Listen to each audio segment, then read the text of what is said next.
Nem kell több száz kilométerre utaznia a téli sportok szerelmeseinek, hogy sílécet ragadhassanak. Az idei első havazással ugyanis a Duna-Komlódi sípálya is megnyitotta kapuit. A megközelítőleg 300 méteres pálya ideális családoknak, kisebbeknek, nagyobbaknak, és a profik sem unatkoznak. Nekem barátaim voltak már régebben, és őtőlük hallottuk, megmondjuk őszintén, Eplénybe indultuk, csak elsőre még bőven elég ez az Eplény 120 km, ez meg mondjuk 20, és arra, hogy ő kipróbálja, hogy egyáltalán tetszik-e neki, azt a célt szolgálja egyelőre.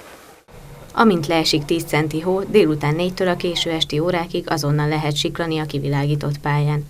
Az üzemeltető szívesen várja a snowboardosokat is, a szánkozóknak pedig külön terep áll rendelkezésre. A felvonóval és melegedővel ellátott sípálya kimondottan északi fekvésű, ennek köszönhető, hogy már pár centis havazást követően birtokba lehet venni.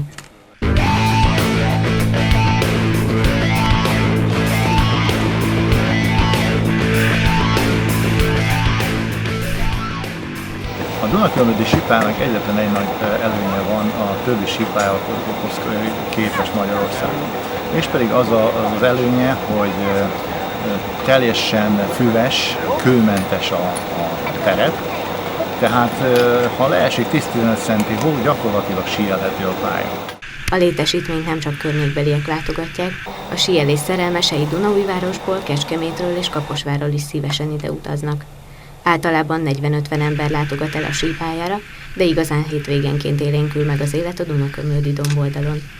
Bármikor, amikor leesik 10-15 centi hó, akkor délután, munka után, hétköznap, 4 órától munka után gyakorlatilag beüzemeljük a sípályát.